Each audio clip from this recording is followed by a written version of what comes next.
rame-rame. Ini lagi ngumpul kami, Bu, satu ruangan kami ini. Oh iya, jadi seru ya. Atau yang ibu Oke, mungkinnya sampai kelompoknya tepuk tangan, kemudian Ibu Dwi-nya nyanyinya.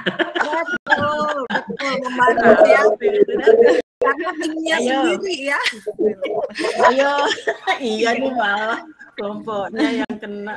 Ya, Indah nyanyi Bu ya. Mungkin lagunya kayak kata Pak Yani tadi, Garuda Pancasila. Negara gitu ya. Dua, tiga. Garuda Pancasila, adalah pendukung, patriot proklamasi, sedia berkorban untukmu, Pancasila dasar negara. Indah atau spidol, terserah. Baik ya, kita mulai Bapak Ibu. Bagaimana Pak Yani? Sudah teman-teman siap? Iya. Oke, baik. Ya, Bapak Ibu diminta menggambar apapun yang diinstruksikan oleh saya di kertas. Instruksi yang pertama, Bapak Ibu gambar 4 buah persegi kecil. Jadi ada 4 buah persegi kecil-kecil saja.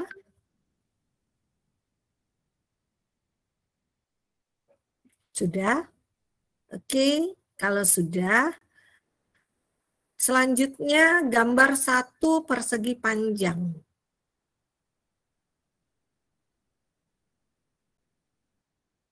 Ya, kemudian gambar 1 segitiga sama kaki.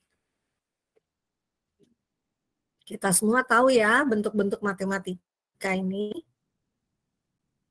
Terakhir, gambarlah 2 buah tabung.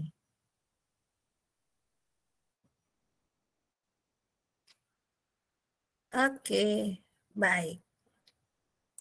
Sudah selesai Bapak Ibu? Sudah selesai. Silakan Bapak Ibu background kameranya, backgroundnya ditutup gitu ya, supaya apa yang Bapak Ibu tunjukkan tuh terlihat. Mohon semuanya dibuka kameranya, Bu Siti, Pak. Baik Bapak Ibu, tadi semua, tadinya saya mau kirim ke grup, tapi karena semuanya berbeda, perbedaannya sangat jauh begitu ya.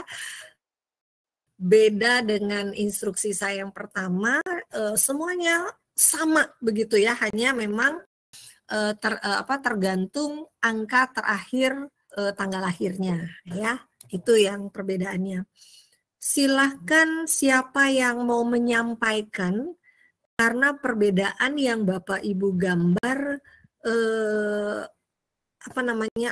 agak jauh ya, agak jauh. Silahkan siapa yang mau menyampaikan. Bu Dwi Indah. Ya, silahkan Bu Dwi. Ya, ada baik. Pak setelah Bu Dwi ada Pak Alpian. Siap. Baik, terima kasih Bu Rini. Saya akan mencoba menjawab dan mengaitkannya dengan pembelajaran di sekolah. Kalau berdasarkan instruksi dari Bu Rini, sebenarnya Ibu Rini sudah memberikan beberapa langkah instruksi, tetapi setiap peserta itu memiliki gambar yang berbeda. Hal ini dikarenakan mungkin instruksi dari Bu Rini yang kurang begitu spesifik, sehingga menyebabkan gambar yang dibuat oleh peserta ini berbeda-beda gitu, persepsinya berbeda-beda. Sedangkan dalam pembelajaran kita, jika dalam pembelajaran itu kita sebagai guru memberikan instruksi yang tidak begitu jelas atau tidak begitu spesifik, sehingga anak-anak juga tidak bisa mencapai tujuan pembelajaran yang kita harapkan. Seperti itu, Bu. Oke, baik Bu Dwi. Silakan Pak Alpian. Baik, terima kasih Bu Rini. Menambahkan saja apa yang disampaikan oleh Bu Dwi Indah, selain faktor dari instruksi, karena pertama kita melalui virtual, jadi memang instruksi itu menentukan, detail instruksi menentukan bagaimana kita menangkap atau memvisualkan sebuah perintah. Kemudian yang kedua, ada perbedaan karakter dan selera.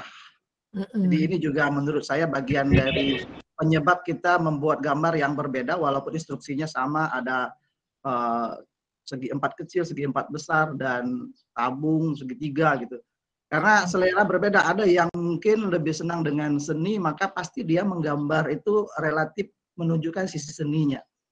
Sedangkan ada yang lebih senang dengan sains, maka dia akan memunculkan sisi nuansa sainsnya. Jadi selain instruksi dari pemberi instruksi, juga faktor dari peserta didik menerima instruksi itu sesuai dengan seleranya. Jadi jika kita meminta menggambarkan sebuah peristiwa, pasti gambaran yang ditampilkan itu selera dari masing-masing peserta didik. Itu menurut saya, Bu Rini. Terima kasih. Iya, baik, bagus Bu Dwi, Pak Alpian.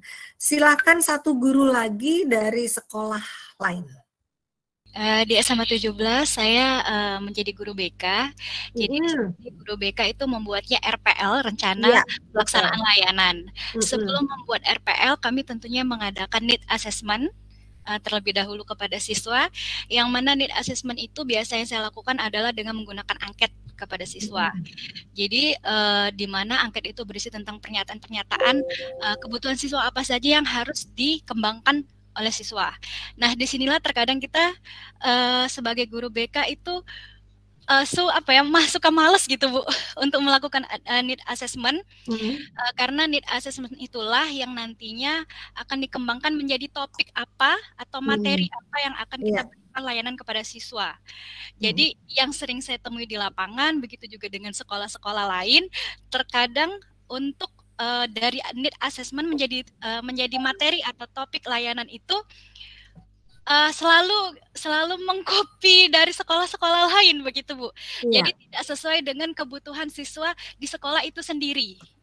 Oke. Padahal seharusnya layanan BK itu dari LPL itu haruslah sesuai dengan kebutuhan siswa yang ada di sekolah itu sendiri. Begitu Bu tantangannya. Baik, Bu Nur Intan sepertinya menjawab nomor 3 dan langsung sudah dijawab solusinya ya.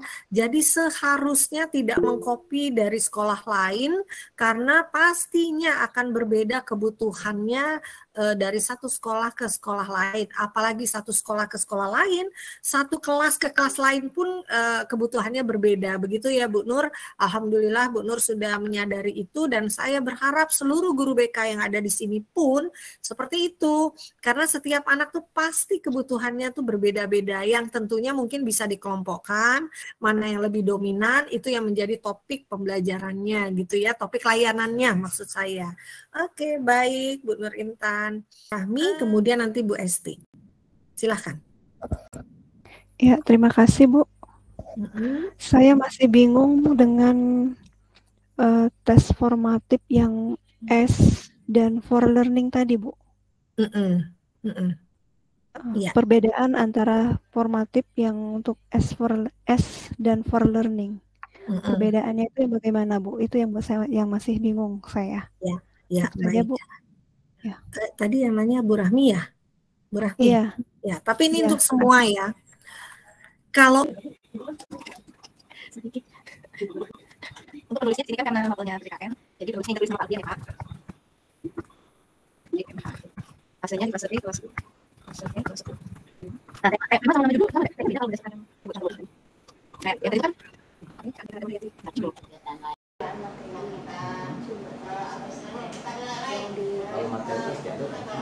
Iya, berarti itu materinya baik kayak itu Pak ya Mas yang di situ. Aku dengerin ya delay. Suara langsung ya. Pakai 3G ya aku. Jadi kita ngomongin ini delay di sini. Jadi ini informasinya tadi berarti nama ini tidak usah Pak ya. Apa nama unit baik di sini sama unit.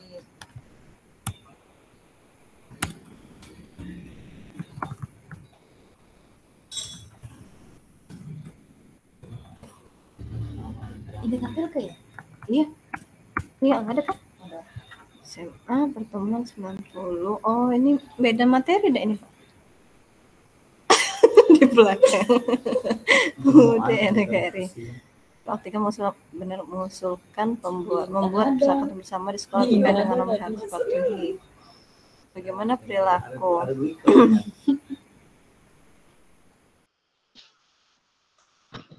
Oke, di sini kami tampilkan antara modul yang asli dan modul yang kami upayakan untuk dimodifikasi.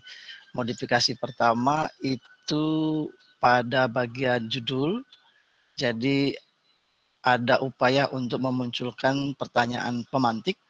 Kalau tadinya hanya flat, judul tentang mata pelajaran apa gitu, di situ dimunculkan mengapa sekolah perlu memperlakukan tata tertib, sehingga nanti kita mengharapkan murid memberikan respon terhadap pertanyaan itu. Kemudian